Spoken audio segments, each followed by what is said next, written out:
O tema desse nosso capítulo é o tema dos dois jubileus comemorando. Primeiro, nós temos o jubileu da regra, 29 de novembro de 2023. Depois, nós temos o jubileu de Gretchen, que foi na véspera de Natal de 2023. Mas para a gente tratar nisso dentro de um capítulo avaliativo, a gente tem que pegar tudo isso como um sopro de avaliação para a nossa vida concreta, para aquilo que a gente faz, para aquilo que a gente realiza, para aquilo que a gente sonha, para aquilo que a gente se identifica, para aquilo que a gente quer. Porque a gente precisa saber que São Francisco ele é uma grande luz para a nossa vocação. E essa luz, ela tem que nos guiar por realizações práticas e reais. E esse é o nosso ponto de partida. Por isso que para a gente iniciar, entender a nossa vida, a nossa vocação franciscana, em primeiro lugar, como batizados, todos nós batizados, seguidores de Jesus Cristo, nós optamos por um sonho, por um ideal prático. E é esse ideal que a gente tem que buscar. E é esse ideal que ele é difícil de compreender. Porque o mundo de hoje, ao mesmo tempo como ele tem sonho de Francisco, como ele tem desejo de Francisco, como a igreja foi buscar na fonte franciscana, como um homem jesuíta, para restaurar no tempo presente, nós somos uma contradição para a leitura de mundo atual, de modo especial, a leitura social capitalista que é diversa. Se nós pegarmos quase essa esquizofrenia do nosso sonho, do nosso desejo, é que nós vamos entender um pouquinho como que a nossa vocação franciscana ela é necessária para o tempo presente. Por isso um termo importante para a nossa reflexão é a chamada Cristogênese de Francisco. Por isso é a ideia que Francisco teve e tem sempre de voltar para o destino de Jesus Cristo. Qual que é o nosso carisma franciscano? Qual que é o nosso carisma? Se a gente chegar a perguntar para vocês, quando você conhece, qual que é o carisma de vocês? Qual que é? Viver o Evangelho de Jesus Cristo. Nós vamos ver depois. O nosso carisma é viver o Evangelho de nosso Senhor Jesus Cristo. Esse é o nosso carisma. E qual que é a nossa identidade para que esse carisma se concretize de fato? O amor aos irmãos. O amor aos irmãos. Fraternidade. Por isso que, qual foi o primeiro sintoma quando Adão e Eva destituíram a unidade do Éden? O que aconteceu após a ruptura do Éden, do Jardim do Éden? Qual foi o primeiro sintoma? Capítulo 4 do livro Gênesis. Qual foi? Nós temos dois irmãos, Abel e Caim. O que aconteceu entre Abel e Caim? Entrou a inveja, diz o livro do Gênesis. E quando deu a ruptura do Jardim do Éden, o primeiro sintoma da ruptura entra, que o próprio tema do livro do Gênesis nos apresenta, a ruptura da fraternidade. Dois irmãos, por inveja, se dividiram e aconteceu então o assassinato de um deles. Por isso que quando nós vamos começar a entrar na lógica de Francisco, nós devemos ter presente que a Cristogênese de Francisco, ela tem uma leitura que tudo, como obra de Deus, se faz presente dentro da fraternidade universal. E que essa fraternidade é que vai nos dar o respiro para a gente concretizar na nossa vida, nossa vocação, no nosso modo de ser, essa realização plena. Por isso que nós podemos então trazer presente aquela quase que a lógica que Francisco inaugura, mas que depois foi muito trabalhado por Dumas Scotus. Tem também no livro Cidade de Deus e Cidade dos Homens, de Santo Agostinho. Nós temos o fenômeno que é trazido pela encarnação de Jesus Cristo. Que no momento que Maria dá luz a Jesus Cristo, O céu veio para a terra e a terra foi para o céu. O humano se tornou divino e o divino se tornou humano. Essa teoria que nós temos, que é bíblica, ela nos ajuda a entender um pouquinho o princípio do nosso pensamento franciscano. Por isso que para São Francisco, todo o pensamento não é lá nas alturas. É sempre um pensamento encarnado. E ele reflete isso muito nesse jubileu de Gretchen. Ele está lá, véspera de Natal, ele está na comunidade, no meio de uma comunidade havia uma pequena mata, ele reúne as pessoas e monta o presépio vivo. Quando Jesus nasceu, ele nasceu aonde? Numa estrebaria. O que tem numa estrebaria?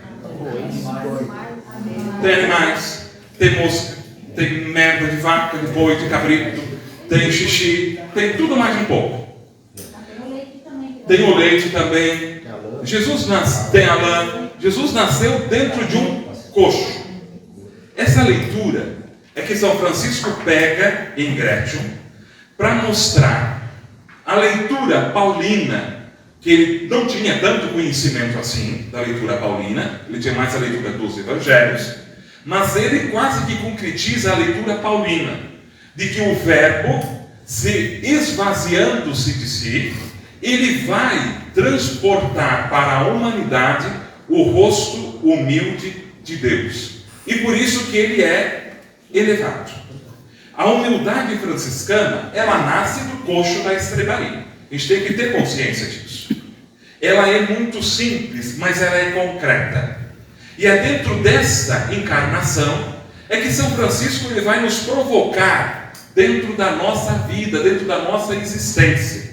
Ano passado, lá no Bom Jesus, aconteceu uma coisa interessante. Era o primeiro ano da nova fraternidade, Frei José Igair, que é o nosso guardião, montou um presépio lá no canto, um grande, entre muitos que nós montamos ano passado, e todos os dias ele ia lá, tinha uma ovelha fora do lugar. E ele foi se enfesando com aquilo.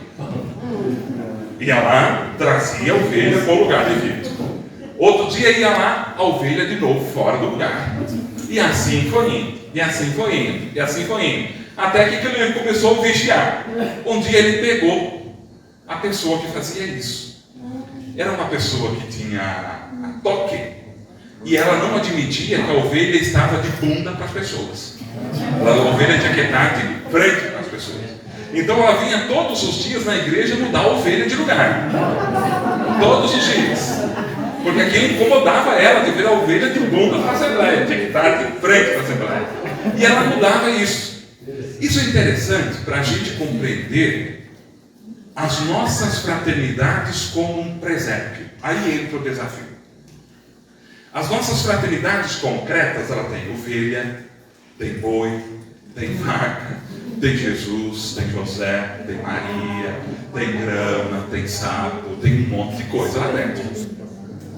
Como que nós podemos pegar a centralidade da nossa vocação e trazer presente as experiências dentro da nossa comunidade? Porque o primeiro passo do desafio é identificar-se com a nossa comunhão fraterna. Jesus se faz presente em nós.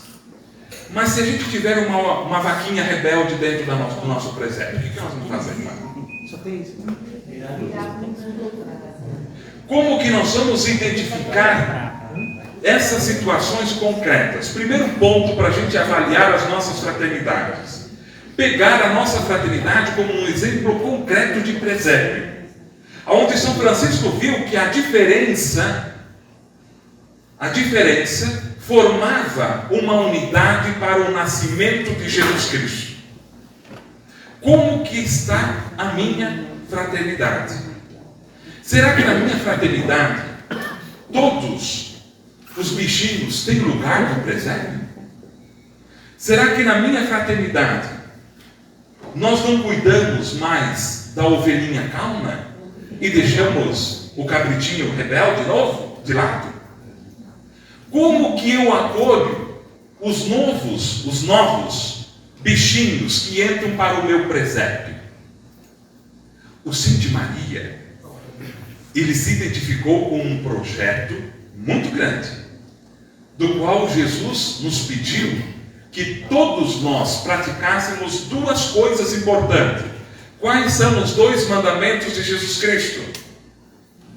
Amar a Deus e amar os irmãos. Ame a Deus sobre todas as coisas e o próximo como você se ama. Aqui está o nosso desafio enquanto encarnação de Jesus Cristo. Aprender a lógica, que nós vamos entender que depois Francisco pega isso e perpassa por toda a regra. Por toda a regra. Esses dois mandamentos. Mas dentro de uma lógica que nos ajuda a compreender que a encarnação de Jesus Cristo não é simplesmente uma meditação aleatória, que ela é concreta para Francisco. Que toda a encarnação, toda a noção de Eucaristia, toda a noção de cruz, ela é uma vivência fraterna. Não adianta eu dizer Senhor, Senhor, mas não colocar à disposição dos irmãos para o reino, para a construção desse reino em conjunto. Por isso que Gretchen, ele celebra a encarnação do pobre humilde crucificado, mas sim de um pobre humilde crucificado dentro de uma realidade concreta, dentro de um vínculo fraterno. E é esse vínculo fraterno que vai me ajudar a entender. Então, os nossos relacionamentos fraternos têm que ser desafiantes. Colocar os animaizinhos diferentes dentro do mesmo presépio. E esse mesmo presépio vai ter os seus desafios, porque dificilmente nós vamos encontrar animaizinhos que sejam iguais para o presépio, mesmo que sejam da mesma raça. Vão ser sempre diferentes. E é essa diferença que é o nosso desafio. É o maior problema para nós hoje franciscanos, é a convivência fraterna. É os nossos desafios humanos. Como que nós podemos entender esses desafios dentro da nossa diferença? E como que isso pode se fazer presente? Por isso que quando a gente celebra a Gretchen, a gente faz aquele presépio bonito dentro de casa. Alguns inclusive colocam grama falsa, né? Não façam isso, isso é um crime para São Francisco, né? O presépio precisa criar e se espelhar a questão do mundo, a realidade do mundo. E como isso desafia a nossa sociedade. Porque São Francisco, ele se identificou, o presépio era a identificação com a teologia do pobre humilde crucificado, mas um pobre que vem ao mundo para mostrar uma nova expectativa de realidade. E esse é o nosso desafio dentro de casa. Esse é o nosso desafio dentro das nossas fraternidades. Como que a gente pode entender a lógica da mansidão de Jesus Cristo dentro da nossa casa, da nossa fraternidade? É muito prático isso, a gente averiguar, a gente constatar isso, né? Por exemplo, se ir alguém, vai o Frei Davi na casa de uma família ali, uma toalha bonita, branca, né? O Frei Davi gosta de tomar um cálice de vinho, né? A toalha está ali, o Frei Davi descuido, pá, bate na taça e a taça de vinho sai na mesa inteira. O que vocês vão dizer para o Frei Davi?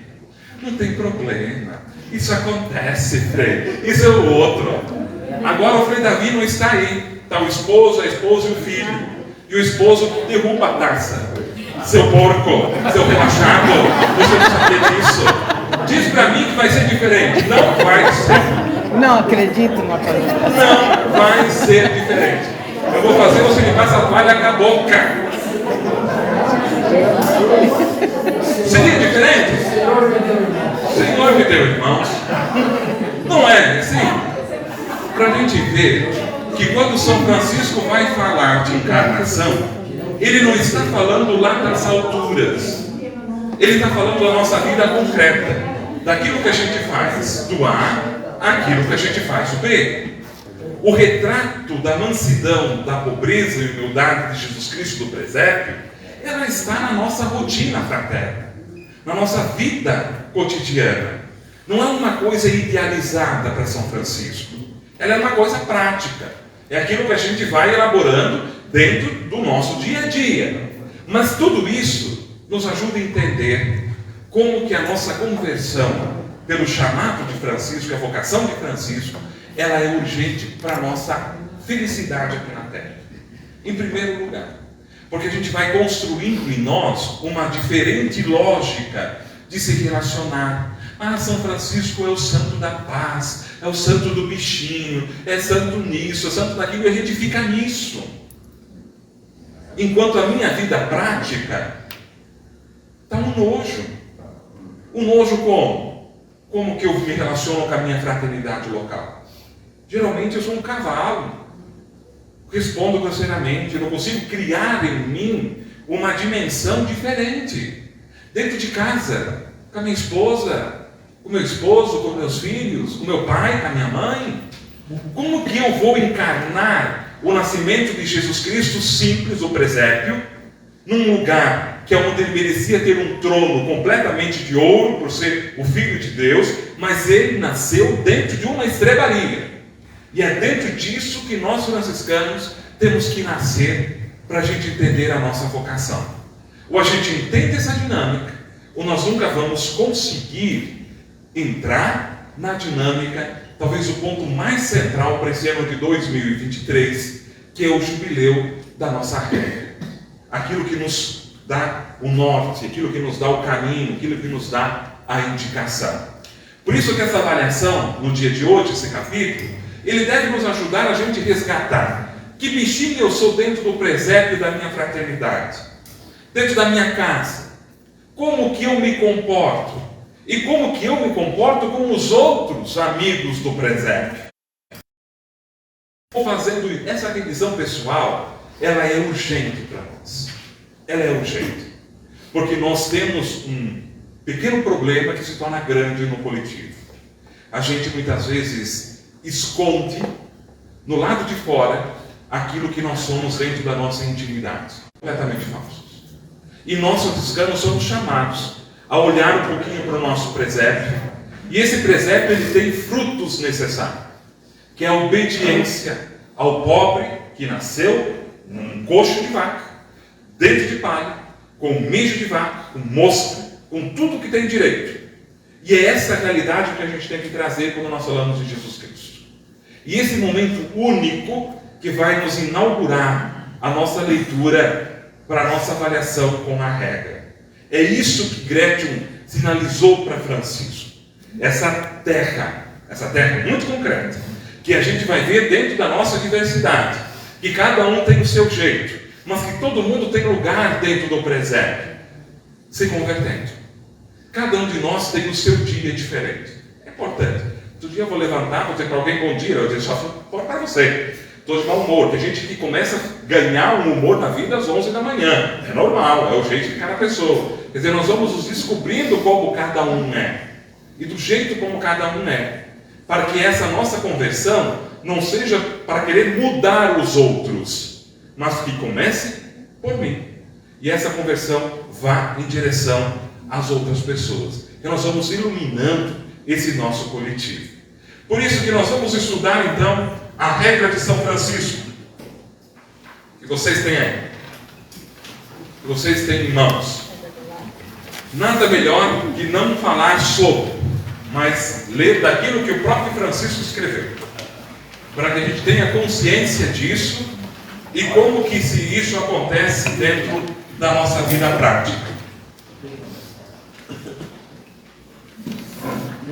Nós devemos ter em mente de que São Francisco, ele em si, nós temos 3 regras. A chamada proto-regra, de 1209, a regra não bulada, de 1221, e a regra bulada, que está completando 800 anos, que é de 1223. Esse contexto da regra de Francisco é bastante controverso entre os historiadores franciscanos. Por que é meio... tem uma diferença um pouquinho de leitura? Por quê? Alguns historiadores, eles entram na lógica, olhando um pouquinho para o testamento de São Francisco, de que São Francisco escreveu essa regra por imposição da igreja. Porque nós devemos ter em mente que a regra não bulada, que possui os 20 e poucos capítulos, né, é uma regra que São Francisco ele vai escrever de uma maneira bastante lírica. Ele coloca as minúcias do seguimento de Jesus Cristo na regra. E essa regra não bulada, ela se tornou bastante questionada pelos freis daquele período, porque era considerada muito rígida e que seria incapaz de ser seguida. No entanto, nós também temos, sabendo dentro da lógica da igreja, que as regras que a igreja possuía dentro daquele período eram mais sucintas, muito sucintas. E dentro dessa maneira compacta de existir, ela dava as linhas gerais, então, do segmento daquela ordem, daquele movimento.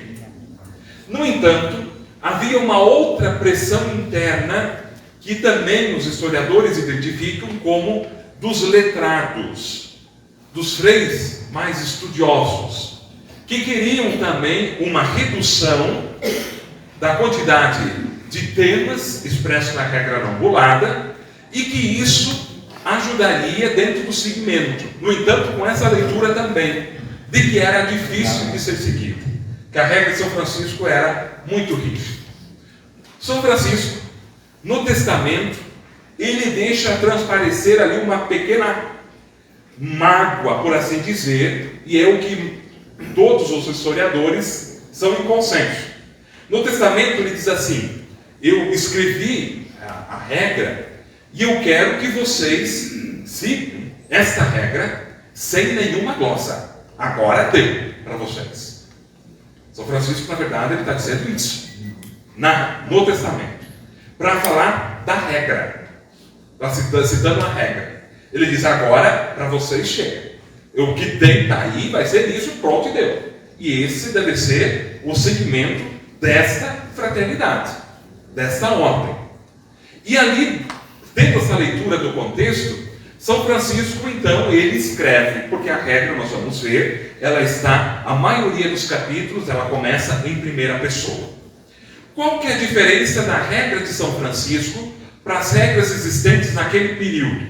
Aquele período tinha a compreensão que havia, eram as regras dos monges, que tinha como princípio a fuga do mundo, sair do mundo, e essa saída do mundo tinha como missão a conversão, mas a missão desta comunidade era rezar pelas almas, para a salvação das almas. Para a gente começar a ler a regra de São Francisco, nós devemos entender esse ponto crucial que nós temos na regra. São Francisco, ele age diferentemente das regras existentes naquele período. Ele tira a leitura do Fugamundi e traz para a vida. O mundo é o nosso claustro, mas para a salvação individual. A conversão, ela é pessoal. Nós não vamos mais rezar para a salvação dos outros. Nós devemos trabalhar, se empenhar, olhar para os nossos pecados e buscar a nossa salvação individual. Essa é a diferença do cruzamento das regras daquele tempo para a regra de São Francisco. Então, tendo essa leitura, esse panorama geral, é que nós podemos começar a nos avaliar a partir da regra. São Francisco, ele estipula a regra com o seguinte modo: nós temos uma tríade de compreensão. A regra, ela tem como função o nosso relacionamento com Deus, com a vida individual e com os outros, o coletivo. Ele parte a partir desses três princípios. Todos os capítulos da regra, eles vão prezar para essa identificação: Deus, a vida, a conversão individual e a vida fraterna. Todos os capítulos sempre vão prezar pela vida em fraternidade. Todos os capítulos. Porque São Francisco sabia, óbvio, que é o nosso grande desafio. O que não há consenso histórico é que São Francisco, se ele escreveu todos os capítulos de uma maneira seguida. Alguns dizem que sim, que ele sentou, levou um tempo e redigiu. Os outros dizem que não, porque a regra ela muda de temática, os capítulos mudam de temáticas de uma maneira bastante brusca. Ele está falando de um tema corrente, de repente muda o tema. E esse tema é que vai dar uma nova tonância para a realidade da regra. Alguns dizem que São Francisco, escrevendo a regra, aconteceu fatos concretos, ele parou de seguir para relatar e tratar do fato concreto existente naquele período. Mas isso não há um consenso entre os historiadores. Eu não sei se vocês sabem que foi agora, há menos de 6 meses, descobriram mais 5 escritos de São Francisco. Teve uma live internacional há uns 20 dias, eu participei. Agora aqui eles estão, os cientistas estão tentando identificar se esses escritos são partes de alguma coisa ou se são escritos isolados de São Francisco, né? Então esse é o trabalho que agora eles estão fazendo para depois eles lançar, publicar, divulgar esses estudos, né? Para ver se é parte de ou se é algum escrito isolado de São Francisco. Mas é importante a gente entender que todos esses escritos, eles não fogem da temática de São Francisco. Então por isso que vai dar mais trabalho ainda, que eles desconfiam que a maioria deles sejam parte de alguma coisa e não seja um documento isolado. Então tem que saber de onde que é, parte do que é esses escritos encontrados de São Francisco.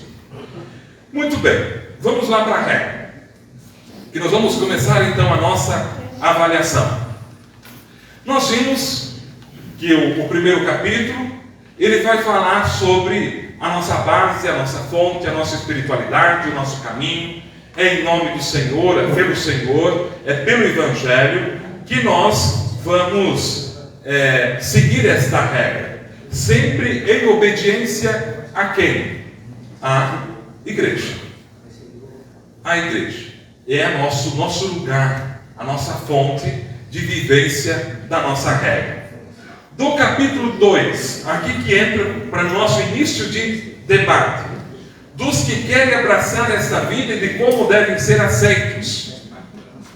Alguém poderia ler o número 1, 2, 3 e 4 em voz alta, por favor? Pode.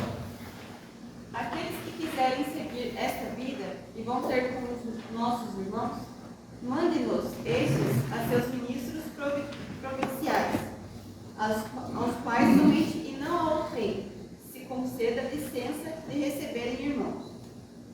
Os ministros, porém, os examinem diligentemente sobre a fé católica e os sacramentos da igreja.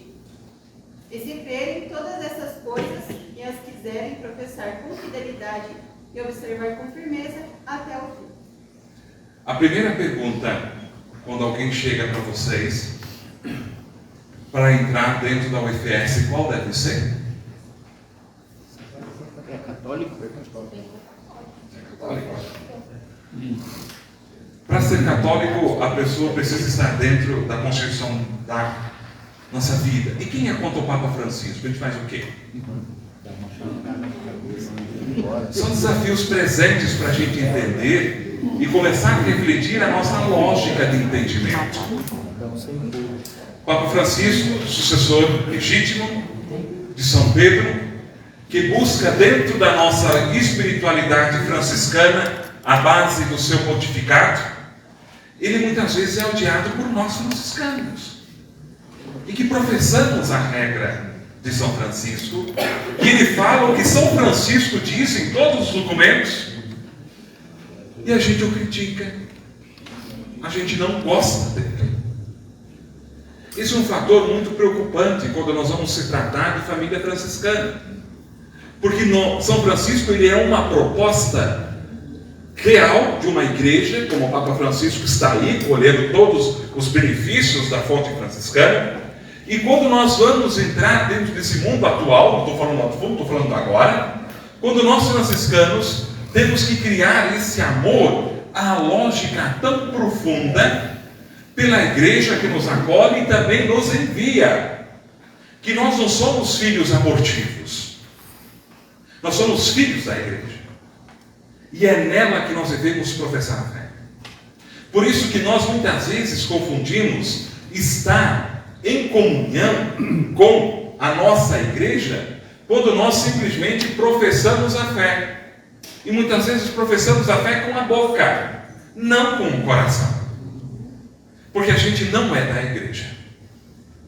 A gente não traz a igreja para o nosso seio, para o nosso abraço. E São Francisco disse, quando uma pessoa chegar até a UFS, a ordem primeira, a ordem segunda, a ordem... não interessa para quem. Primeira coisa que você tem que olhar para ela e ver se ela de fato ama a igreja.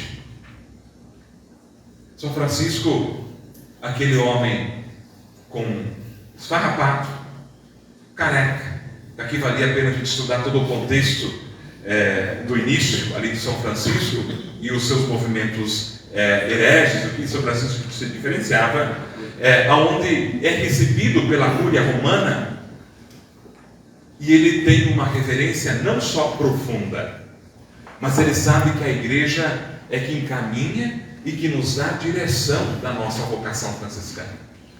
E o Papa, olhando para aquele gesto simples de Francisco, pede que a nossa ordem, que a nossa espiritualidade floresça, porque é isso que nós necessitamos. E a igreja dependeu de nós franciscanos por muitos e muitos anos do nosso trabalho, do nosso serviço. Então São Francisco, ele olhando todo aquele mundo de heresias que havia naquele tempo e que existe hoje, São Francisco olhando tudo aquele ponto central, a pessoa chegava e a primeira coisa que ele gostava de identificar para a pessoa, se a pessoa amava a igreja. Quando a pessoa amou a igreja, ele diz, então venha fazer a experiência. Mas ele lançava a pessoa para o mundo do Evangelho. Você quer me seguir? Não tem problema. Vai, vende tudo que você tem, distribui os pobres, e aí você vem viver esse segmento. E assim foi indo Frei Bernardo, Frei Elias, Frei Maceu, Frei Leão, Frei Junípero, toda a primeira leva dos nossos irmãos que fizeram aquela experiência máxima no início com Francisco. E assim eles foram lançados para esse novo mundo. Por isso, essa medida, essa concepção da análise para receber qualquer franciscano está na nossa regra. Primeira regra é o amor, a dedicação e o carinho da nossa mãe igreja. Se nós amamos a igreja, nós vamos dar a nossa vida aqui dentro dessa espiritualidade, dentro desse grupo, dentro dessa família. É aqui que nós vamos ser lançados pelo mundo. Terceiro capítulo, Francisco vai pedir aos irmãos que tenham uma vida prática de oração. Aqui um pequeno contexto importante. Como que as pessoas experienciavam a sua fé? A missa era ainda bundala populum. Era o padre de bunda, de latim, o povo na assembleia rezando o terço. Quando o padre apresentava o corpo de Cristo, batia o sininho. Quando apresentava o sangue de Cristo, batia o sininho, todo mundo olhava e assim voltava a rezar novamente o seu terço, fazia a sua devoção popular. São Francisco, ele reorganiza os irmãos numa espiritualidade pessoal e íntima com Deus. E por isso que ele coloca todo esse presente na prática da oração, pedindo àqueles que eram clérigos que rezassem o ofício, a oração comunitária, ofício, e aos irmãos que não sabiam ler também, mas os outros irmãos, que rezassem então os Pai Nossos, que fizessem essa oração do Pai Nosso. Tudo isso que para refletir um pouquinho do início, do acordar ao repousar, que toda a nossa vida se concretizasse dentro dessa lógica da oração e da prática da oração. Então, como que nós podemos fazer uma avaliação aqui pessoal? Como que nós podemos trazer presente isso para a nossa lógica pessoal? Qual ou como está a minha vida de oração pessoal e fraterna? Como que nós estamos rezando? Será que a minha casa também é um lugar de oração? Será que a minha fraternidade não está simplesmente dizendo as coisas e as palavras? Como que nós preparamos a nossa oração? Será que as nossas fraternidades estão fazendo retiros? Estão meditando? Estão ou não estão? Como que nós estamos fazendo isso? Que não reza vira bicho, dizia um bispo antigo, né? A gente precisa cultivar isso dentro das nossas espiritualidades. Nós muitas vezes, como a FS, a gente depende muito do assistente ou da assistente, como se fosse responsabilidade deles fazer isso. Não, é responsabilidade da fraternidade. Criar o gosto pela oração, criar o gosto pelo retiro, fazer retiro. Se não der 2 vezes por ano, mas pelo menos uma vez, se retirar 4, 5 dias a fraternidade para sentar, para refletir, para colocar a vida em prática, para colocar a nossa fraternidade em oração. Em oração. E não simplesmente a gente rezando com a boca, a gente vivenciando com a boca. A gente que senta muitas vezes, Pai nosso que estás no céu, santificado seja o teu nome, Ave Maria, cheia de graça, e vai indo, ou vai pegando os nossos livrinhos, os nossos devocionários, e vai lendo, que quando terminou, se você perguntar para a pessoa, entendeu? Ela vai dizer não. Porque ela leu simplesmente com a boca. E a oração não entra no coração. A gente precisa rezar com o coração, para que a nossa oração seja verdadeira. Eu gosto muito dos 3 exercícios quaresmais de Jesus Cristo. Quando Jesus Cristo lá no último diz, olha, um grande desafio é que você entre no seu quarto, feche a porta e fale com Deus. Esse é um exercício quaresmal. Por quê? Porque já naquele tempo, esse desafio da oração pessoal com Deus já era um desafio. Era um desafio. Imagina para nós hoje. Então esse desafio ele precisa ser permanente dentro das nossas fraternidades. E isso São Francisco, olhando para aquele tempo, ele já introduzia os frades numa lógica da prática da oração, na prática do exercício da oração. Porque a oração ela faz a gente virar muitos jeitos, conceitos, preconceitos da nossa experiência com Deus, da nossa dinâmica com Deus. Por isso que hoje a nossa fé está se tornando cada vez mais externa. Se vocês olharem, cada vez mais movimentos, grupos estão necessitando de aparatos externos. É corrente no pé, corrente no pulso, corrente no pescoço, é véu, é isso, é aquilo, é o outro, é o outro, é o outro, é o outro, é o outro, é o outro. E as pessoas continuam dentro daquela crise de fé. Porque essas coisas externas, elas não respondem ao interno. Porque tem que ser o contrário. É o nosso interno que tem que responder ao externo. Pelo vazio de fé interna, nós estamos colocando um monte de aparatos externos. E isso não nos traz um preenchimento de coração. Muito pelo contrário. Vai gerando cada vez mais um vazio em nós. E esse é um perigo que as nossas fraternidades correm. Uma fraternidade vazia é uma fraternidade sem espírito franciscano. A fraternidade precisa cultivar o espírito de oração, o espírito de vivência.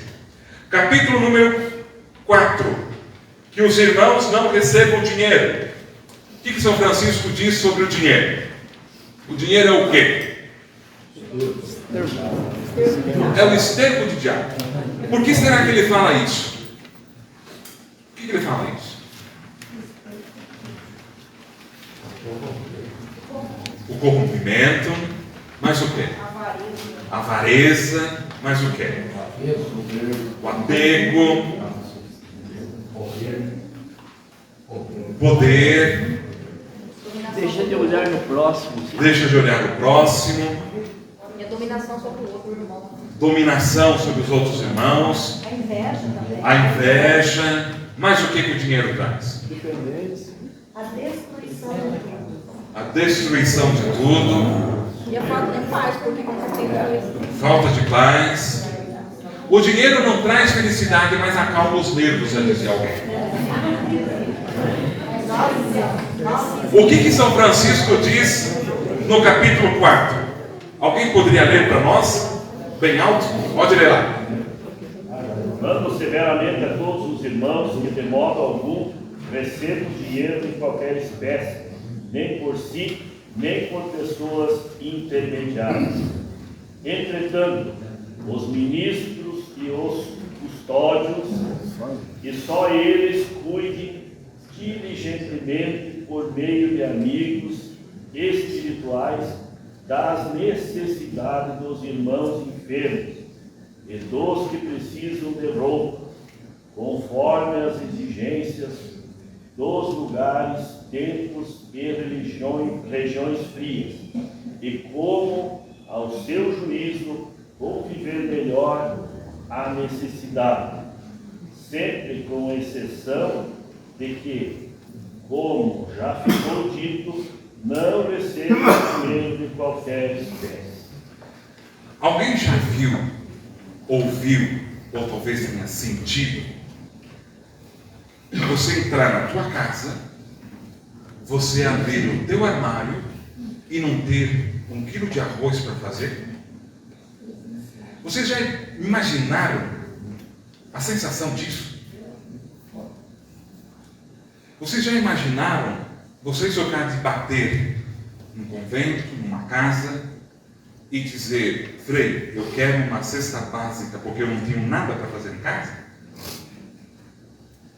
Vocês já imaginaram alguém ir dormir com dor de estômago por fome? São Francisco ele está falando disso.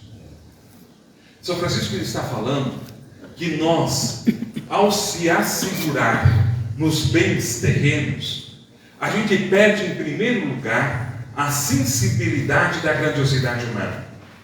E automaticamente perdemos a expressão que é tão grata para nós cristãos, em primeiro lugar, que significa a graça divina.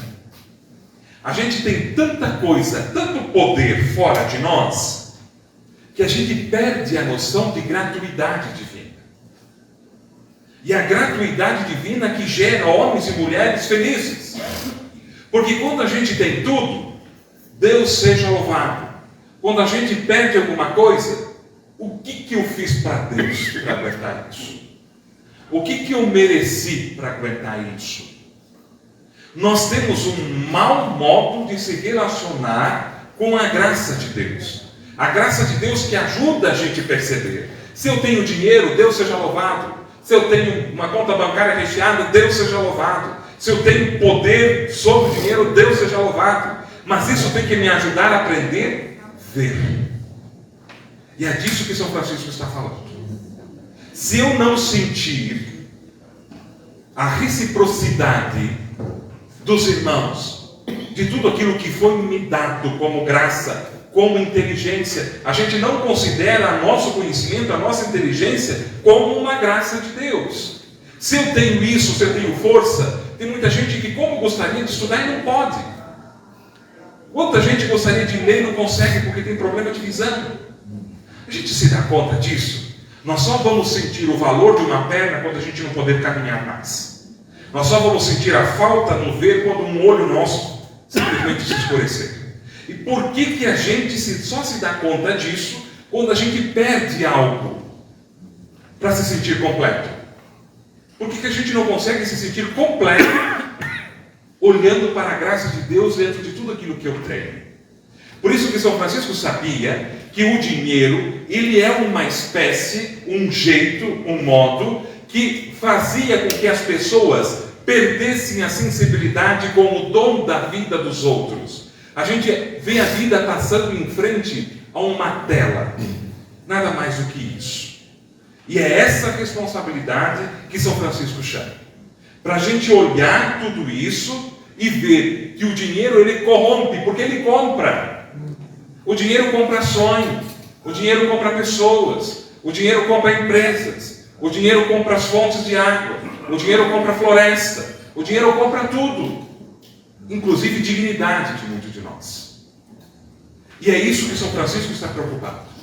Como que vai ser a sua posição sobre isso? E não perder a sensibilidade é importante. É importante. Uma questão de fluxo, de reflexão dentro das nossas fraternidades. Eu tenho lá um irmão que necessita de ajuda. O que a fraternidade faz em prol do irmão? A fraternidade não tem ninguém que precisa de ajuda. Ela é completa, perfeita. Qual que é a sensibilidade da fraternidade para com a sociedade com que ela vive? O que ela faz para fora dela? Será que ela fica reunida como se fosse uma seita, simplesmente rezando e comendo e bebendo no encontro fraterno? Será que ela não abre o olho dela para fora? Será que ela fica parada dentro de um lugar? Será que ela só percebe que ela é fraternidade quando ela marca viagens? Será que ela sente na pele que aqui no meu lugar tem gente sofrendo e que a nossa missão franciscana fraterna é ajudar para a transformação desse irmão? São Paulo nos apresenta 3 teses importantes: a Eucaristia como altar do sacrifício, a Eucaristia como altar da vida e a Eucaristia como altar da sociedade. E ele diz: quando uma pessoa está fragilizada, quando uma pessoa está ferida, é porque de fato a gente teria que se questionar se nós estamos celebrando a Eucaristia como deve ser celebrada.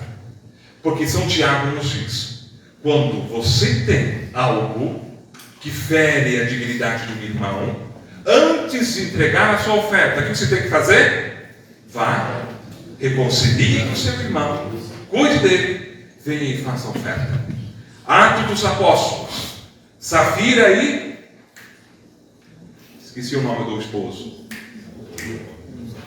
O casal lá. Ananias. O que os dois fizeram? Eles queriam entrar na comunidade, tinham muito dinheiro. Um falou para o outro assim: ó, Tiago, vamos fazer o seguinte: nós vamos dar uma parte aqui, e outra parte nós vamos guardar. Se não dá certo, a gente volta. Essa é a minha segurança. Não dá certo, a gente volta. Mas como vai funcionar? Vamos lá. O que acontece com os dois quando entraram na comunidade? Não fizeram a entrega total. Quem não se entrega total, o que acontece? Perderam o sentido da vida. Os dois morrem. Hoje mesmo, vocês não vão ter mais aquilo que é o principal para vocês, que é a vida. Vocês acharam que era o dinheiro, mas o principal para vocês é a vida. Outro relato fantástico que nós temos de Abraão. Quando Abraão pede, Deus pede para Abraão: eu quero que você faça uma oferta daquilo que você tem de melhor. O que Abraão fez? Pegou o filho, levou o filho conversando do lado, fez lá o local do holocausto. Quando finalizou, pegou, amarrou o filho e colocou-o em cima. Quando ele pega o punhal, o anjo chega e diz: não toques. A leitura desse texto humana, ela é fantástica, porque Deus percebeu que Abraão conseguiu entender que o que ele tinha de melhor era a vida do seu filho. Não tinha coisa melhor do que isso. E quando o texto relata isso, nós vamos entender por que São Francisco se preocupava tanto com o dom da vida. E por que para nós franciscanos a defesa do dom da vida, o cuidado com a vida, deve ser sempre em primeiro lugar. Então, São Francisco, ele trazendo isso para esse contexto, para essa leitura concreta de nós, é que nós vamos entender a dinâmica e o que guarda dentro desse dom da vida. Por isso que não tem o dinheiro, porque o dinheiro pode nos cegar e nos cega. O dinheiro faz a gente perder a sensibilidade, e nós perdemos, porque a gente compra tudo. O livro do Pequeno Príncipe é interessante, né? Quando ele vai falar dos amigos, né? Aí chega a coisa assim: eu não tenho mais amigos, né? Porque hoje existem lojas de tudo, mas não tem lojas de amigos. Por isso, me cative, que eu também vou te cativar. Essa expressão do Pequeno Príncipe, ela é muito importante para nós hoje, né? A gente precisa trazer isso presente. Nós compramos tudo, e o que nós não podemos comprar? Será que nós temos? A gente precisa parar em um momento na nossa vida e dizer: eu tenho isso, eu compro aquilo, eu quero aquilo, eu compro, mas aquilo que eu não posso comprar, será que eu tenho? Amor, amigos, família, amizade, saúde, paz, carinho. São coisas que eu não consigo comprar. Não tem dinheiro que pague isso. E como que eu faço então diante disso? Essa reflexão, para nós franciscanos, ela é importante, porque ela dá inclusive uma leitura de mundo. muitas defesas nossas que a gente faz aí de temas sociais, se a gente tivesse essa leitura de mundo de São Francisco, será que eu defenderia isso? Cuidado, a gente precisa voltar para o pé na terra e fazer essa revisão dentro da nossa vocação. 10h15 a gente para para o café, é isso? 10h45? O modo de trabalhar, capítulo número 5. Quem gostaria de ler em voz alta para nós? Pode ler.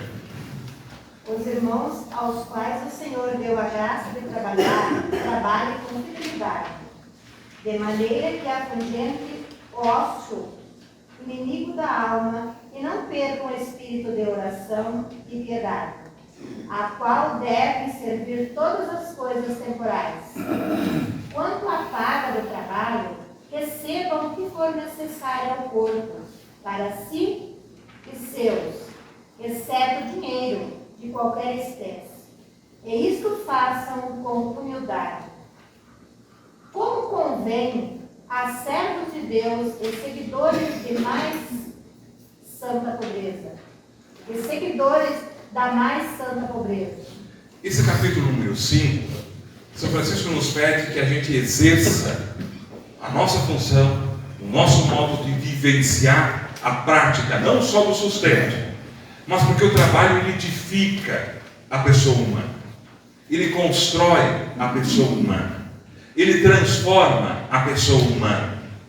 Portanto, São Francisco ele usava uma expressão do irmão que não queria trabalhar, ele chamava de mosca, irmão mosca, que fica só e não acaba não fazendo nada, né? A gente tem isso nas nossas fraternidades, né? Que não gosta de colocar a mão na massa, não gosta de colocar a mão na massa, porque o trabalho ele constrói a nossa vida humana. Uma das crônicas de São Francisco conta a história de um jovem que pediu para entrar na ordem. E ele ficou um certo período em experiência. Terminando aquele período que ele já achou que era oportuno, ele chega para São Francisco e diz assim: olha, agora eu já posso entrar na ordem, né? Então nós dizemos: mas por quê? Olha, eu fiquei o tempo todo em contemplação, rezando, meditando, rezando a Deus, então eu acho que eu já estou apto. Então Francisco disse: não está. Ele falou: por quê? Se você rezou o tempo todo, mas não foi capaz de lavar o copo de água que você tomou.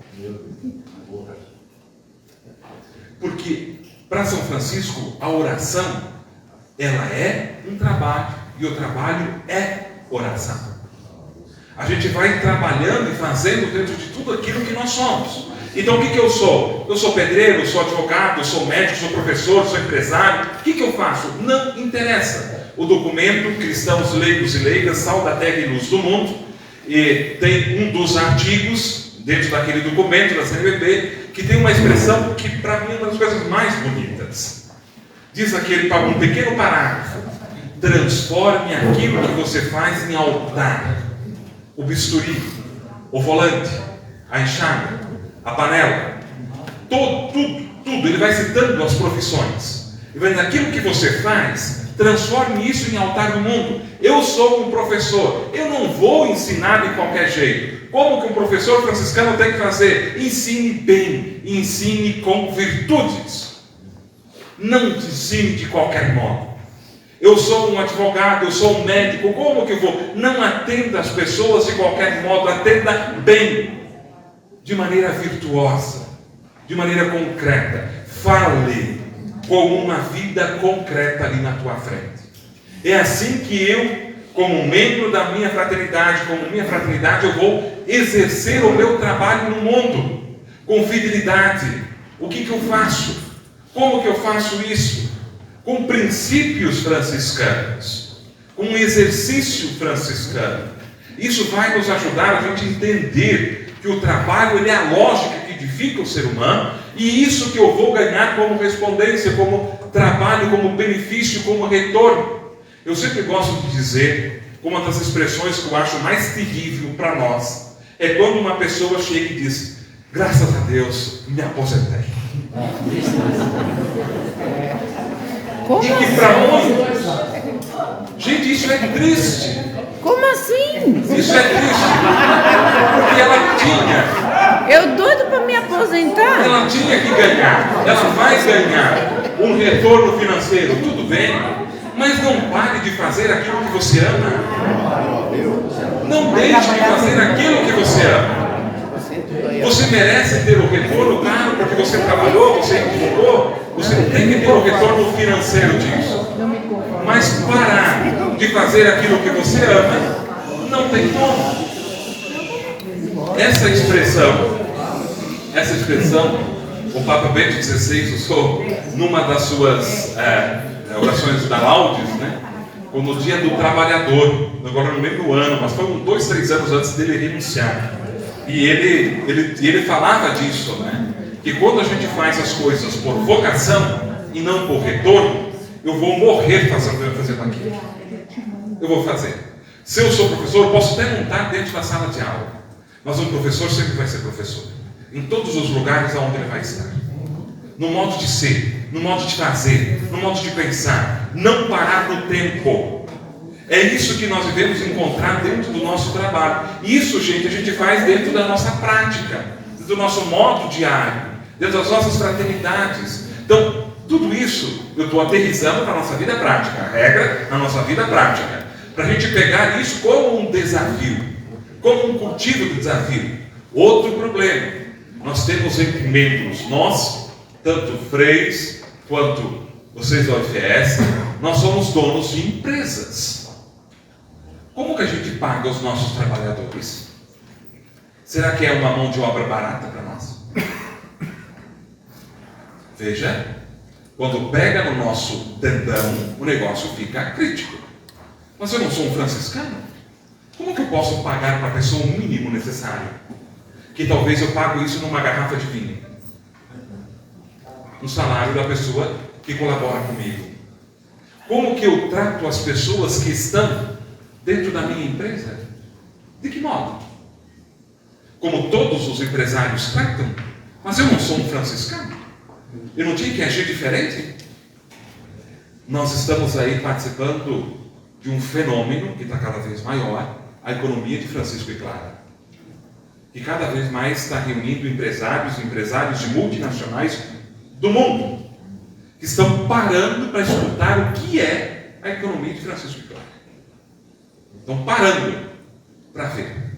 E a economia de Francisco e Clara nada mais é menos de que o cuidado franciscano em tudo aquilo que é feito dentro da rotina empresarial.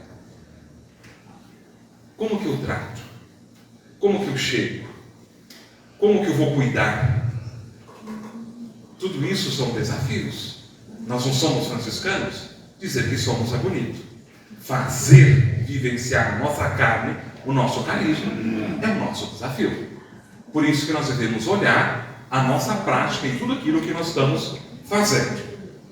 Capítulo 6, os irmãos nada tenham, não se façam proprietário da mendicância dos enfermos. Aqui tem uma expressão bem interessante.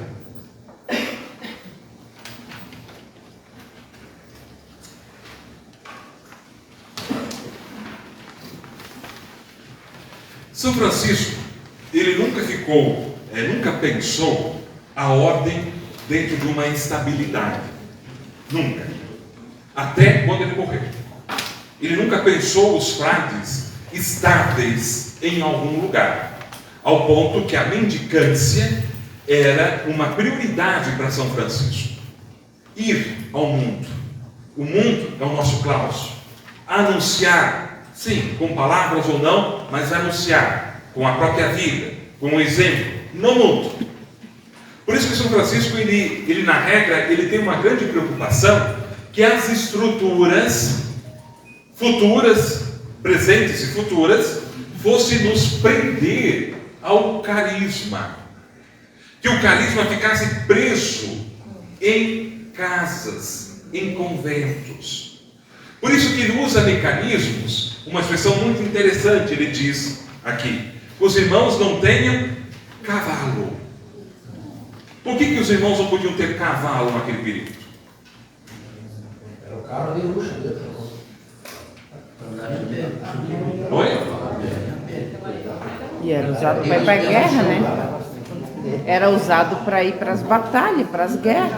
Mas não era por isso. Eu vou ter um cachorrinho dentro de casa. O que eu preciso ter para fazer para ter um cachorrinho? Cuidar. Isso ia impossibilitar os irmãos do cuidado e do zelo pelo anúncio do Evangelho. Então, se eu tenho um cavalo, eu tenho que ter comida, eu tenho que cuidar da água, eu tenho que ter isso, eu tenho que ter aquilo, eu tenho que ter o outro. E isso iria prender. O exemplo do cavalo ele usa para mostrar que qualquer coisa que nos prenda atrapalha nosso modo de viver no mundo. Qualquer coisa que nos tire essa liberdade. Porque a nossa vocação franciscana é de estar no mundo. E isso faz com que a gente tire o centro. Quem deve ser cuidado para Francisco? Os doentes. Os nossos enfermos.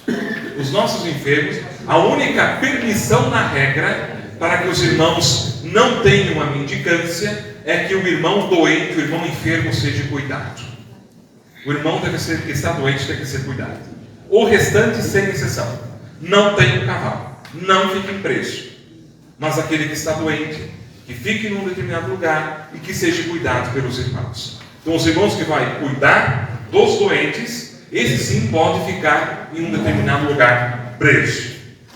Da penitência que deve ser impor aos irmãos que pecam. Aí vem o bicho. São Francisco ele tinha a compreensão de que quando um irmão peca dentro da nossa fraternidade, se o irmão não for corrigido, todos estão pecando. O irmão deve ser chamado à parte na caridade fraterna e conversar com ele. Dentro das nossas fraternidades aí, um modelo muito prático de São Francisco. O irmão está pecando e nós sabemos disso. O que nós vamos fazer? Nós vamos chamar primeiro o irmão. Vamos lá, irmão. Isso aqui está acontecendo, isso tem que ser trabalhado. O irmão não deu ouvido. São Francisco diz: chame mais outros 2 irmãos aqui. Converse com ele aqui. Não deu certo, junto com o ministro, não trabalhou, leve ele ao prelado, ao bispo. Se ele não obedecer ao bispo, que seja expulso da ordem. Por quê? Porque a lógica da caridade fraterna, ela exige de nós uma dupla versão. Primeiro, o esvaziamento pessoal para receber a correção, a humildade, e a humildade de quem vai tratar com a pessoa em pecado. Porque nós não podemos chegar e entrar com a outra pessoa como se estivesse entrando por um tribunal de acusação. Eu sei que o irmão está ali pecando, um pecado concreto. Digamos, dentro da nossa fraternidade, da UFS, nós sabemos que tem um irmão que está envolvido com um caso de corrupção. Concreto. O que nós vamos fazer? Nossa, olha lá um franciscano roubando.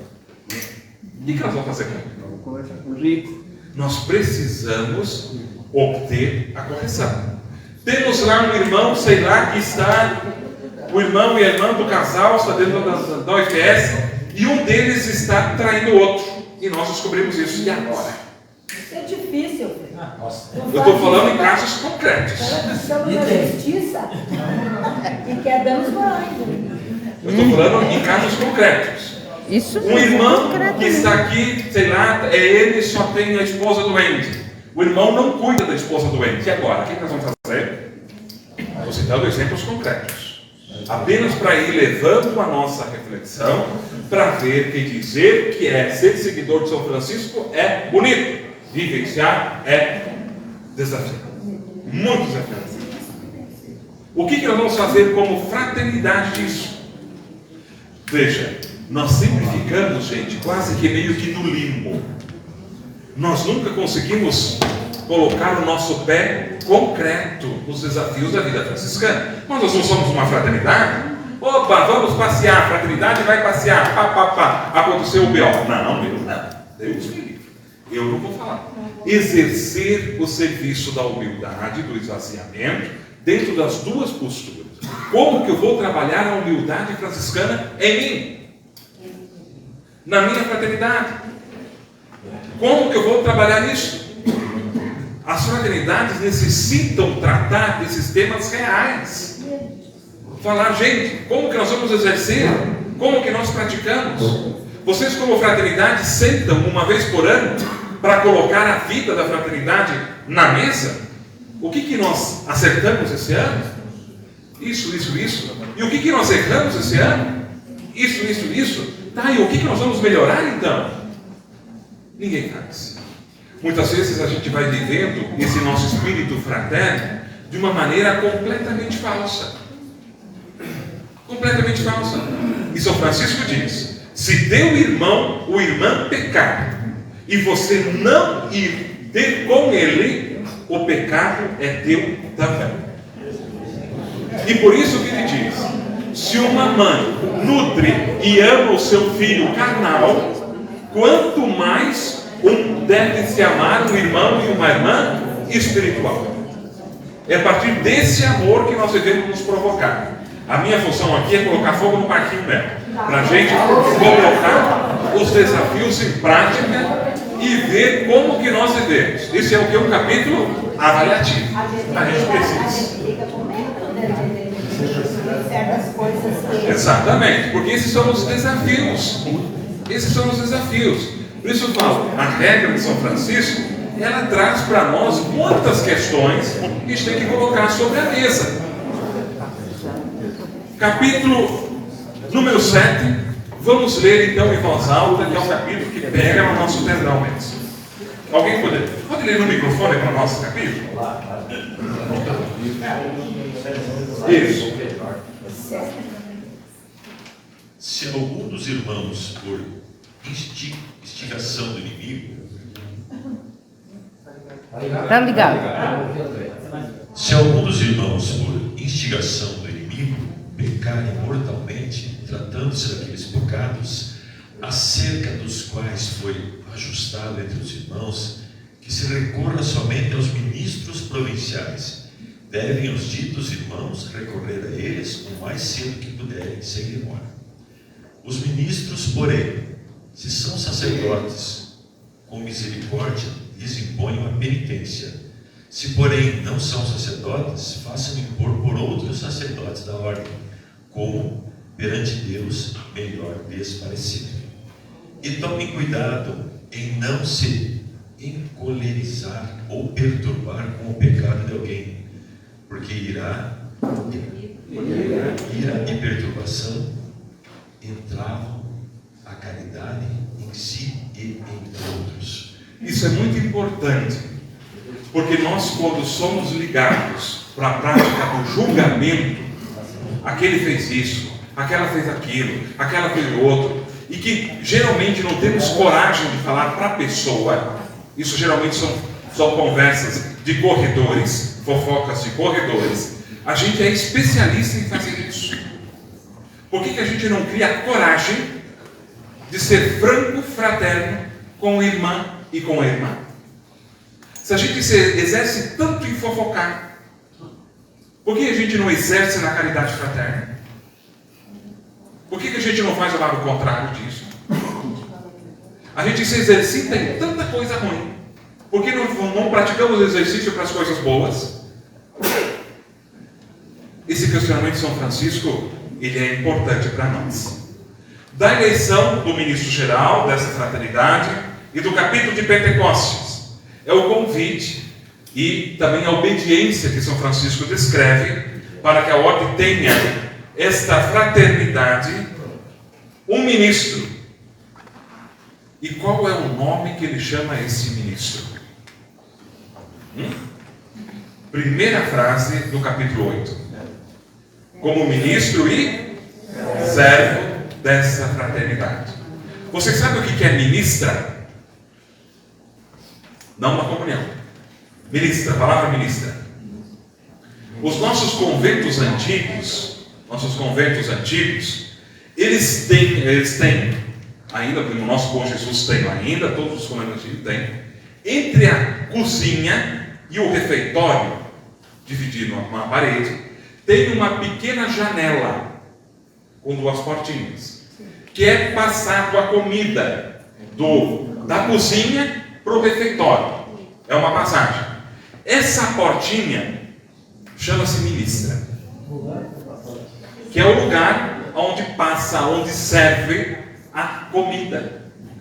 E São Francisco pede que todo ministro, que toda ministra seja essa passagem, seja essa servidora da sua ordem.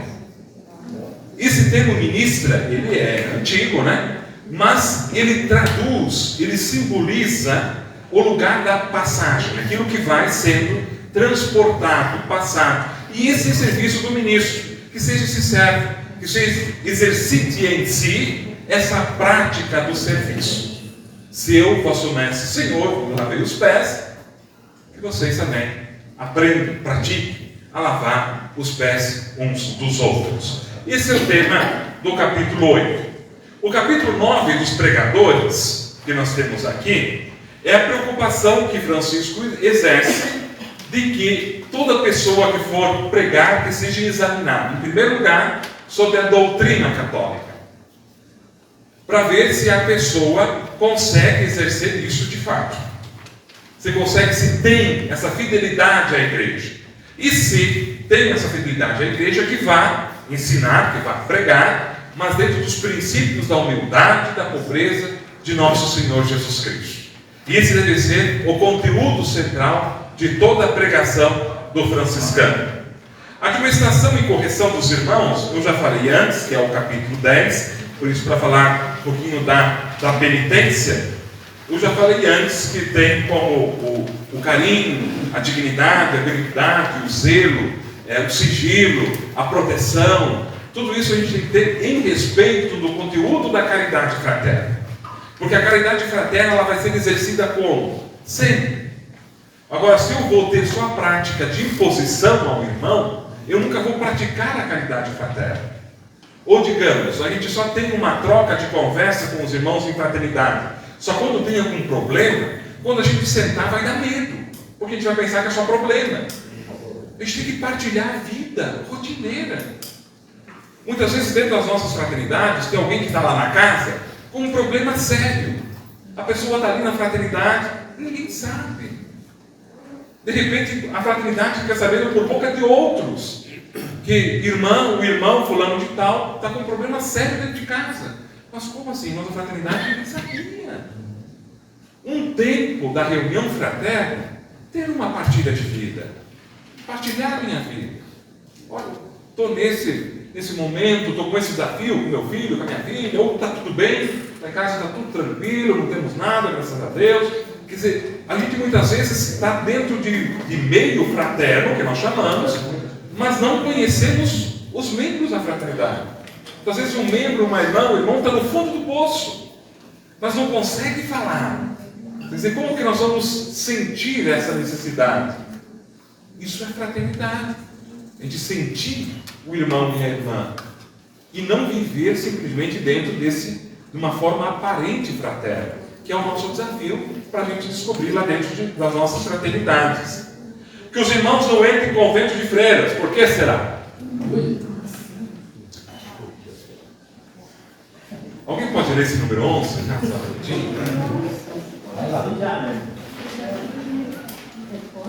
Ordeno severamente a todos os meus irmãos que não tenham familiaridade ou relações suspeitas com mulheres, nem entrem em mosteiros de feiras, exceto aqueles a quem foi dada a licença, nem se façam compadres de homens ou mulheres, para que daí não resultem escândalos entre os irmãos ou por causa dos irmãos.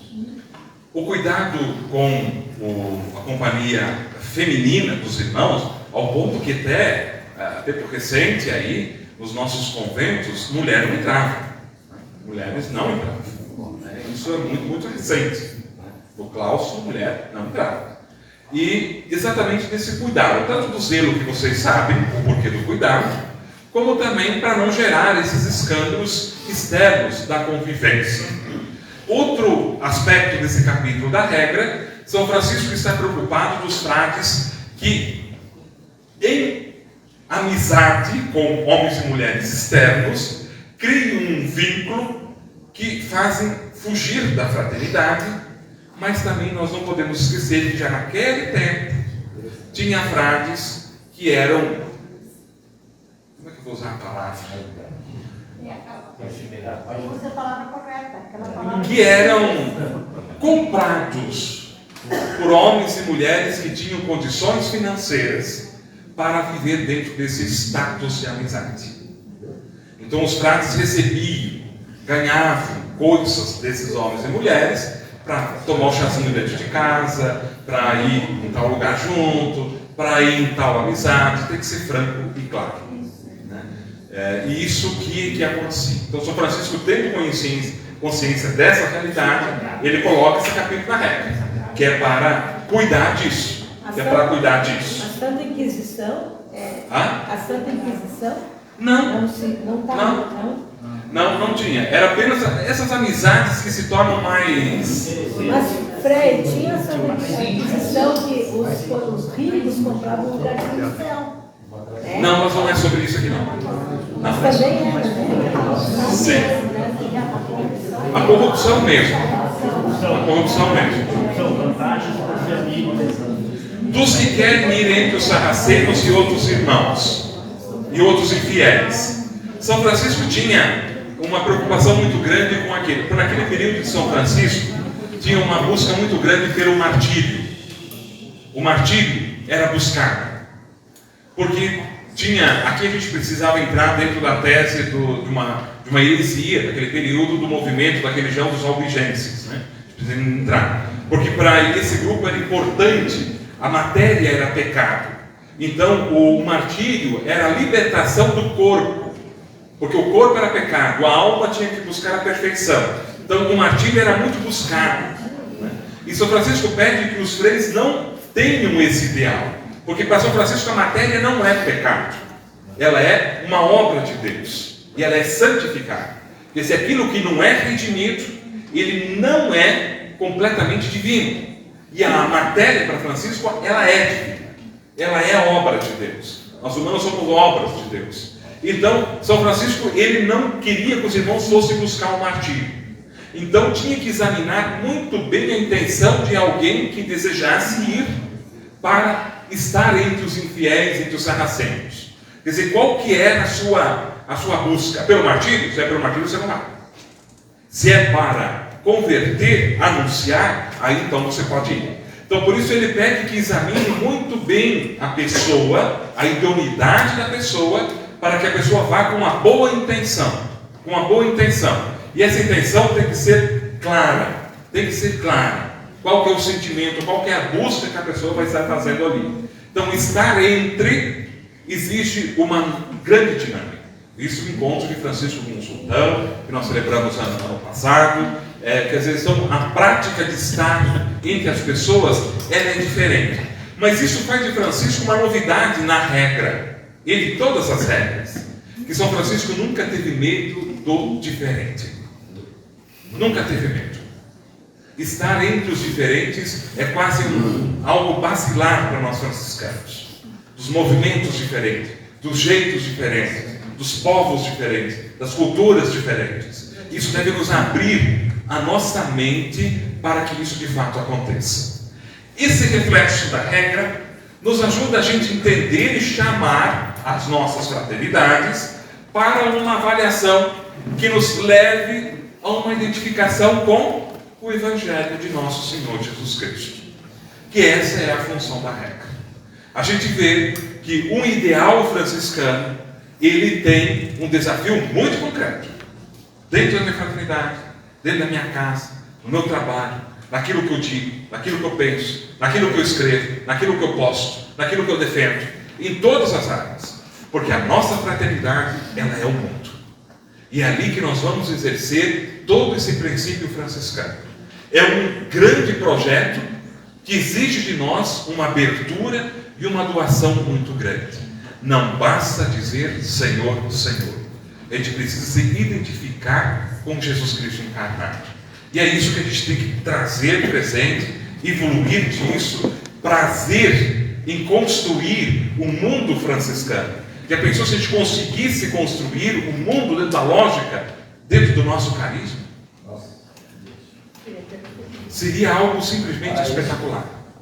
E o mundo está acordando disso. E nós franciscanos somos uma potência. É só olhar a nossa quantidade no mundo. Nós somos uma potência. E a gente não se dá conta disso. A gente não se dá conta disso. A gente continua trabalhando. Sou frade menor, sou capuchinho, sou dó, sou conventual, sou da UFS, pertenço às Clarissas, N congregações religiosas femininas que nós temos no mundo. A gente continua vivendo de maneira isolada, de maneira pequena, de maneira individual, isso sem olhar a potência que nós somos no mundo. A gente seria uma engrenagem do mundo. E precisou vir um jesuíta para dizer para a igreja: olha, nós temos um carisma franciscano aí. Porque nós franciscanos estávamos dormindo. Esse é o nosso desafio. A gente acordar para ver como o nosso carisma traz uma transformação social muito grande. Deu tempo? Alguma pergunta, outro desafio, outro debate, a gente pode colocar. Nós temos aí 7 minutos.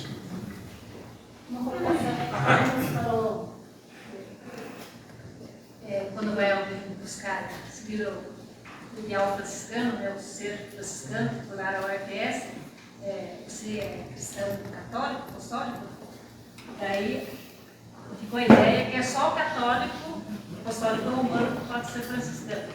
Eu acredito que não. Eu tive uma professora, se não me engano, ela era a anglicana, Lorena, São Paulo, leiga, que fazia parte da UFS. Minha professora de música. Mas é uma UFS anglicana, não a nossa UFS, né? É porque tem, eu ia dizer, porque para as nossas regras, bem plural, ela exige que seja católico apostólico romano. Também pensava que para seguir o ideal franciscano teria que ser só católico, apostólico ou romano. O que eu quero dizer que São Francisco é para todos. Tem espaço para todos, como o senhor no início da sua fala falou. Não, é importante a gente deixar claro que precisamos simpatizar com o carisma franciscano. Ele é mundial. Professar a nossa regra precisa ser católico, apostólico romano. Os simpatizantes, é que a gente chama, né? Lá atrás. Se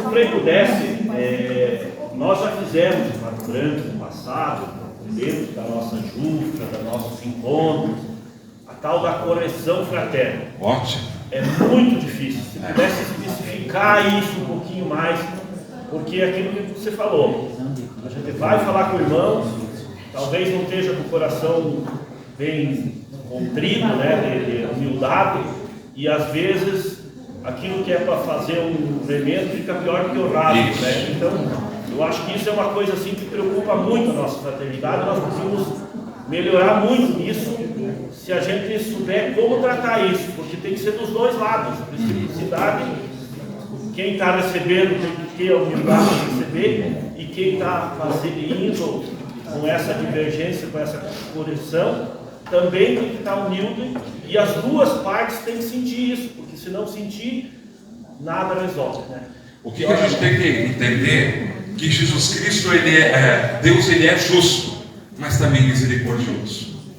Quando a gente querer fazer uma correção fraterna sem as duas práticas da justiça e da misericórdia, nós nunca vamos entender. Mas eu acho a colocação do Frei Davi aqui só uma vez. Agora que São Francisco ele foi buscar essa orientação no Evangelho, o capítulo 18 de Mateus, que nós repetimos no mês passado, traz muito bem esse assunto. O capítulo 18, do versículo 15 até o 20, fala de como fazer essa correção. Só que essa colocação está num contexto de misericórdia, que vem através da parábola da ovelha perdida, que vai do versículo 11 até o 15, no mesmo capítulo. Quer dizer, colocado nesse contexto. Se nós vamos corrigir alguém, temos que nos revestir de humildade. Ter aquela humildade, né, de ir ao encontro dele. Isso aqui, Jesus colocou muito bem de acordo com o Evangelho de Mateus. Né? É num contexto de caridade, de amor, de carinho, que você vai. A ovelha perdida precisa de alguém que vai ao encontro dela. Aí ele começa a falar sobre a correção fraterna. Frei, quando o senhor acentua, de fato é muito importante a correção fraterna e nós precisamos praticar isso. Eu fiz muito isso no seminário quando a gente estava com os aspirantes, né? Hoje, bem menos. Tive muita tentação de fazer isto também nas horas, quer dizer, nas famílias da UFS, por onde a gente passou. Mas ainda não tive coragem.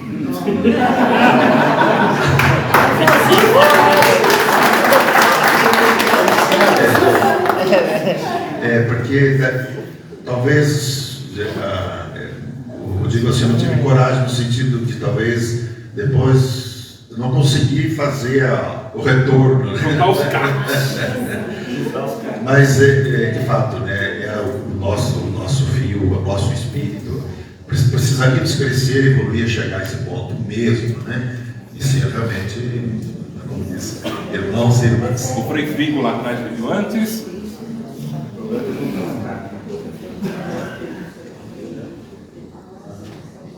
Nós, como franciscanos, temos o carisma da vida. O mais importante de tudo não é ver o defeito do outro. O mais importante de tudo é ver as qualidades do outro. Se você energiza a qualidade do seu irmão e valoriza e der elogio para ele sobre aquelas qualidades, na medida em que as qualidades vão se desenvolvendo, os defeitos vão desaparecendo. Se uma árvore está seca, eu não vou ficar gritando que a árvore está secando. Eu tenho que jogar água no pé. Jogando água no pé, ela floresce e frutifica. Então nós, como franciscanos, temos que olhar o lado positivo da vida. E fomos educados para ver sempre o lado negativo. Não pode isso, não pode aquilo, não pode. O que pode? Não sei. Temos que fazer a leitura da vida do lado positivo e incentivar isso. Obrigado.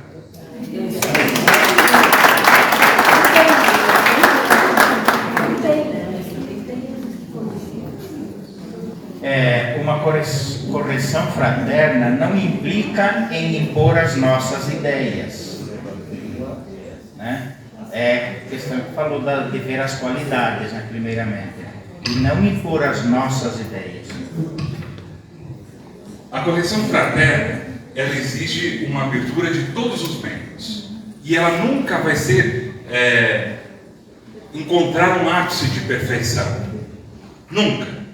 Porque quando a gente vai sentar para dividir, partilhar a vida, nós vamos olhar e construir isso de uma maneira que nos ajude a crescer enquanto fraternidade.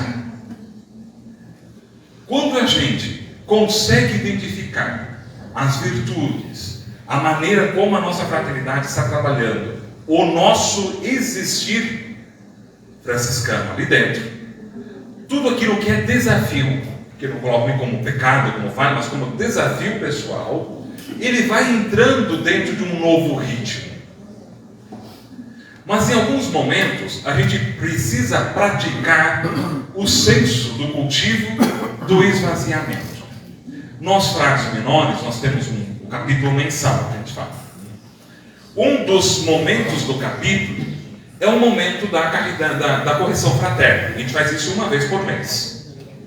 Que é o momento que cada frade, como lá em casa nós somos em 6, cada frade vai se colocar dentro da fraternidade, o que ele viu no mês, o que ele botou como desafio no mês, e se tem alguma correção para fazer com algum irmão, que faça as claras, e ele faz ali naquele momento. Sem réplica, sem tréplica, sem nada. Digamos, um irmão falou sobre um ato meu que ele não gostou. Eu não vou me defender desse ato. Eu vou escutar e vou trabalhar isso como um crescimento pessoal. Isso 6 fazem. 6 fazem. Muitas vezes a correção fraterna, para ela criar um ritmo, ela vai iniciar com um tiro, porrada e bomba. Vai ser necessário. Mas senão a gente não cresce. O problema é que a gente se acostuma com a falsidade fraterna. Esse é o problema. E esse é nosso desafio. Então, para não quebrar a normalidade, como diz o Frei João, tenho medo do que vai acontecer depois, para não quebrar com a normalidade, a gente fica vivendo uma aparente vida fraterna. que quando acontecer a primeira coisa que eu vou tocar na irmã, a irmã sai da fraternidade. Por quê? Por que isso acontece? Credo, mas que reação da irmã nisso? Que coisa absurda. Ninguém se conhece. Ninguém sabe. Porque assim, se eu sei que o pecado dela está no tendão, eu não vou bater no tendão dela. Porque eu sei que dói e machuca. Eu vou cuidar. Eu vou tocar no ombro, vou tocar na cabeça. Alguns o problema vai dar no cabelo, eu não vou tocar no cabelo. Eu vou tocar no braço. Quando a caridade fraterna faz a gente conhecer a pessoa, o respirar da pessoa. Quer dizer, eu vou respeitar o irmão na sua inteireza. Eu sei que o irmão ele é reimento. Por exemplo, é um jeito, cada um de nós tem um jeito, né? Eu sei que o irmão tem um jeito. Então, se eu vou fazer isso, vai irritar o irmão pra caramba. Eu não vou fazer. Eu posso até fazer para mexer com ele de vez em quando, né? Para ver ele puto da vida, né? Mas eu posso até fazer isso. Mas eu vou respeitar o irmão. Vocês estão entendendo? A caridade fraterna não é para denegrir a imagem de ninguém, mas é para construir conhecimento fraterno. Porque eu vou conhecer o irmão. Eu sei que, por exemplo, um exemplo perigoso dos últimos tempos foi o tema política, né? Eu sei que tem gente que fica furioso, então eu não vou tratar desse tema com essa pessoa, porque eu sei que vai irritá-la, vai tirar ela do prumo, ou vai transtorná-la. Não tem diálogo com esse tema, mas isso vai me evitar de fazer ela, desafiar ela para crescer? Não. Então, se nós vamos criar o mal de Gabriel, eu nasci assim, eu cresci assim, e eu vou morrer assim, Gabriel. Nós não vamos. Mais alguma colocação? Acho que o que precisa para nós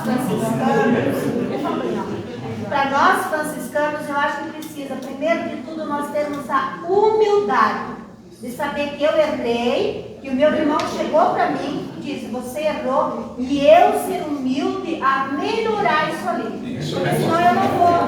não vai crescer. Não vou crescer. E com o passar dos nossos defeitos, nossos erros, eu acho que a gente vai aprendendo. Eu digo por mim. Então eu mudei bastante depois que eu entrei na ordem, porque eu era uma pessoa irritada, briguenta, e com o passar do tempo eu fui mudando. Então depende muito da minha humildade e muito de mim, para que eu cresça nesse sentido. Isso mesmo. 1 minuto? Acabou? Muito bem. Muito bem, gente. Então esse é o nosso desafio. A regra está aí 800 anos. Leiam em casa, reflitam em casa, reflitam na fraternidade. E obrigado por estar aqui junto com vocês agora.